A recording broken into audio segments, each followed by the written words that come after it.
Israel vuelve a atacar, vuelve a bombardear un hospital en la Franja de Gaza, te contarán los medios de manipulación. La realidad es bastante diferente. La realidad es que Israel ha vuelto a acabar con uno de los líderes de más alto rango de Hamás. Pero, ¿dónde se escondía esta buenísima, esta maravillosa y magnífica persona? Sí, casualidades de la vida, se estaba refugiando en un hospital. Y así son las cosas, unos se ponen delante de civiles para protegerles, mientras que otros se esconden tras ellos para protegerse a sí mismos. Y a pesar de que una vez más se ha demostrado, se ha comprobado de que Hamás utiliza estas estructuras, estos hospitales, para protegerse, para infiltrarse, para esconderse en ellos, Israel no ha acabado con este hospital, no lo ha bombardeado. Estamos hablando de entre 2 y 5 víctimas, a pesar, insisto, de que se demuestra que utilizan todo el hospital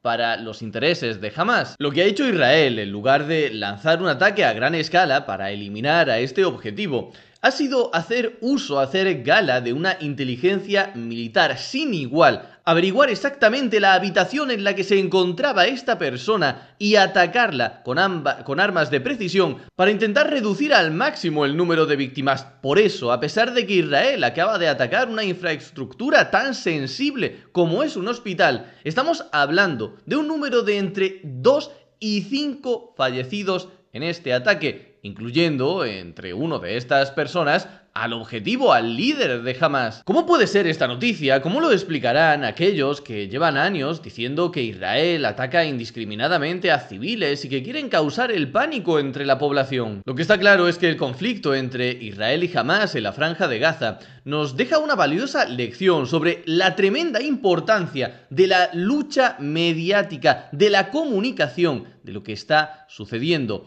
Y es que lo que nadie puede negar es que tienes a dos bandos. Por un lado, uno de los bandos se esconde tras los civiles. Es más, no se ocultan demasiado en sus intenciones. El líder de Hamás dijo que el número de muertes civiles podría beneficiar al grupo militante en la guerra de Gaza. Es decir, esta gente te ha admitido públicamente, les da exactamente igual todo porque sabe que tienen ganada la batalla mediática. Admiten que si los civiles palestinos fallecen en este conflicto, pues que incluso deberían sentirse orgullosos, quieran o no, de ser mártires en la causa, que se refugian bajo escuelas, bajo hospitales, que no atacan al ejército enemigo, sino que se enfocan principalmente en causar terror entre los civiles, que cometen crímenes de guerra tan brutales y salvajes que los medios no se atreven ni siquiera a emitirlos. Por el otro bando tienes a un ejército que se pone delante de sus civiles para protegerles, que intenta minimizar en la medida de sus posibilidades las bajas civiles del bando contrario, que antes del 7 de octubre, a pesar de recibir ataques continuos, no estaban atacando la Franja de Gaza. Bueno, pues a pesar de todo esto, de tener dos bandos tan sumamente claros de dónde está el bien y dónde está el mal, tienes protestas en numerosos países a favor del peor de estos bandos, y no en cualquier país, en Estados Unidos.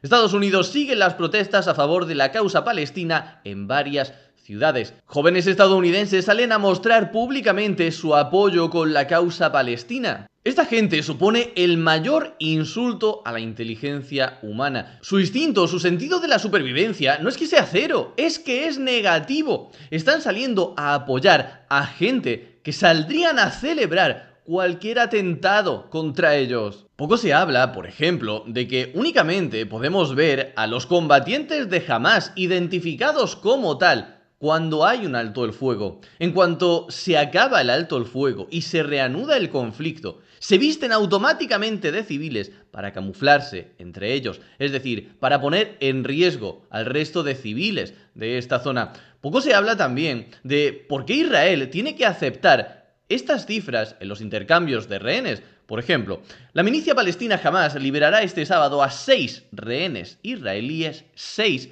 a través del Comité Internacional de la Cruz Roja. A cambio, Israel pondrá en libertad a 602 presos palestinos.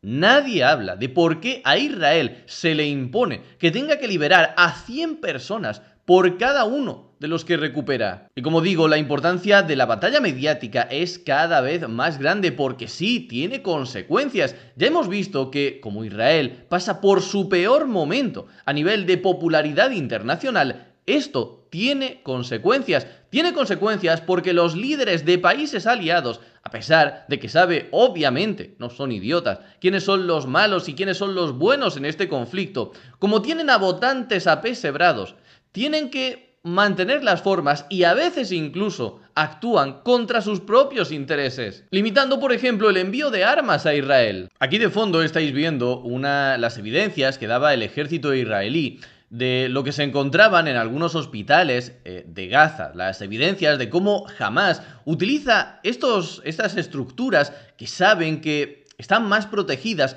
como centro de operaciones, como almacén de armas, por ejemplo, con túneles para escapar, etcétera, etcétera. Algo que está prohibido por todas las reglas internacionales, pero nadie habla de esto. Jamás, ante esta noticia del ataque que ha acabado con uno de sus líderes, han dicho que se encontraba en el hospital de casualidad, que el pobre hombre estaba siendo atendido, que no es que utilizasen esto de forma regular. Como digo, casualidades de la vida. En fin, yo creo que en este conflicto solo se engaña a aquel que se esfuerza por ser engañado, porque las pruebas son cada vez más claras y cada vez más obvias. Muchas gracias por ver el vídeo, darle a like y suscribirte para apoyar este pequeño proyecto. Como siempre, nos vemos en el próximo vídeo.